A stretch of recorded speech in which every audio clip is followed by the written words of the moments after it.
الله أكبر الله أكبر الله أكبر الله أكبر.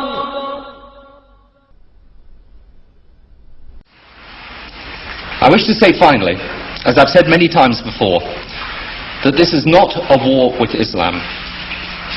It angers me, as it angers the vast majority of Muslims, to hear bin Laden and his associates described as Islamic terrorists. They are terrorists, pure and simple. Islam is a peaceful and tolerant religion, and the acts of these people are wholly contrary to the teachings of the Quran.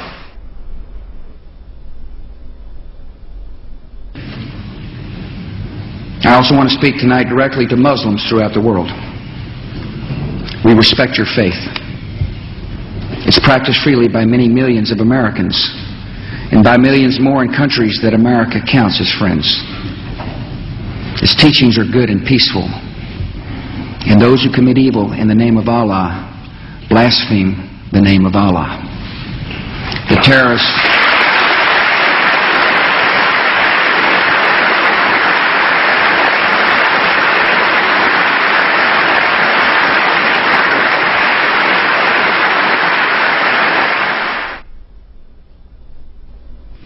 I want you to understand, I want the world to understand that our actions today were not aimed against Islam. The faith of hundreds of millions of good, peace-loving people all around the world, including the United States. No religion condones the murder of innocent men, women, and children. But our actions were aimed at fanatics and killers who wrap murder in the cloak of righteousness, and in so doing, profane the great religion in whose name they claim to act. My name is Ken Bigley from Liverpool in Bolton district. I'm here in Iraq, and I think this is possibly my last chance to speak to somebody who will listen from England.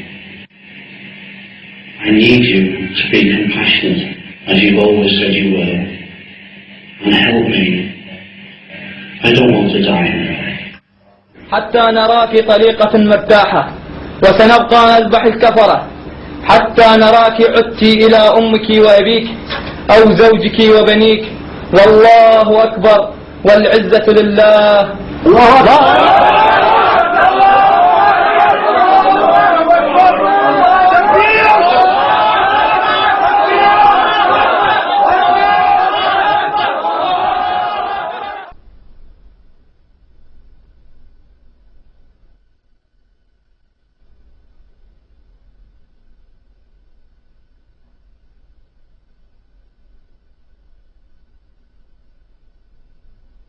The tendency of Western political leaders to deny the connection between Orthodox Islamic mainstream and terrorist violence is replicated in the universities and the media. Wherever you look, both in Western Europe and in North America, the members of the elite class have this tendency to proclaim Islam, some mysterious, authentic Islam, to be peaceful and to be tolerant, and those Muslims prone to violence are proclaimed to be non-representative fringe. Well, I would really appreciate if people who make such claims could then explain the continuity of violence from the earliest day of Islam, from the earliest days of the Prophet and his immediate successors throughout the 13 centuries of recorded history. The real burning question in the world today is, does Islam and Islamic civilization actually sanction the violence that we're seeing being perpetrated in its name around the world? And to that we have to answer, if we're going to be honest about it, an unqualified yes.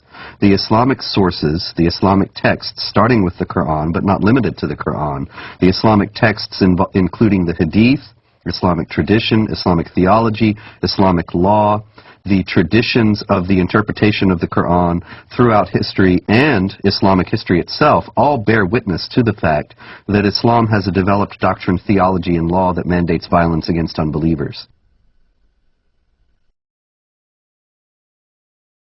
The origins are, of course, in the Muslim desire to impose all over the world the only religion, the only just religion, which is Islam, and the suppression of all other religions in order to establish the rule of Allah over the whole earth. This is a religious duty which binds the whole community, and which the Muslim community is obliged to impose, because they are obliged to obey the order of Allah, and this is the desire of Allah as expressed in the Quranic revelation. I believe that those terrorists that want to do harm to others are applying the true Islam that was practiced by Muhammad and his followers in the early stage of Islam.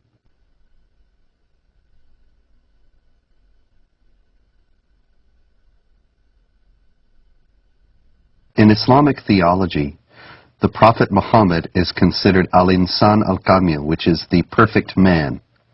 He is the model par excellence to be imitated. He is the person that the more a Muslim is like him, the better off he is.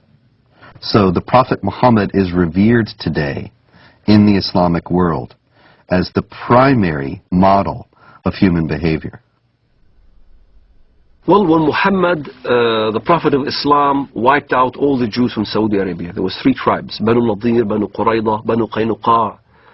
We were proudly studying this in school as Muhammad, the Prophet of Islam, ordered the beheading of the Jews of Banu Qurayda and the women being taken as concubines. As soon as a child had pubic hair, he was beheaded. So the Jewish population was either extradited or beheaded. The story of Rabbi Qanina is a well-known documented story in Islam. Rabbi Qanina was tortured by the order of the Prophet of Islam himself. His eyes were put out. He was burned in order to confess where the Jewish tribes were hiding their goods, their gold and their silver and all those kind of things. And this is right from the Hadith. This inspired us as Palestinians, inspired us on fighting jihad against the Jews in Palestine. Authoritative Islamic History, The Life of Muhammad, Sirat Rasulullah, by Muhammad bin Ishaq, edited by Abdul Malik bin Hisham, translated by Professor Alfred Guillaume. Then the Qurayza tribe surrendered, and the apostle confined them in Medina. Then the apostle went out to the market of Medina and dug trenches in it. Then he sent for them and struck off their heads in those trenches as they were brought out to him in batches. There were 600 or 700 in all, though some put the figure as high as 800 or 900. Another example, that may be even more chilling, of the deleterious influence that Muhammad's example has upon the Islamic world was exemplified recently by an Egyptian leader of a radical Muslim party who wrote just recently that he couldn't believe that the beheadings in Iraq were being protested by Muslims. Weren't they aware that the Prophet Muhammad himself beheaded between 600 and 900 men personally, members of the Jewish Qurayza tribe in Arabia, after he had defeated them? Didn't they realize that if the Prophet did it, then this was the proper way to behave? And so the mujahideen in Iraq, who are beheading people, are simply obeying the example of the Prophet. Now we can see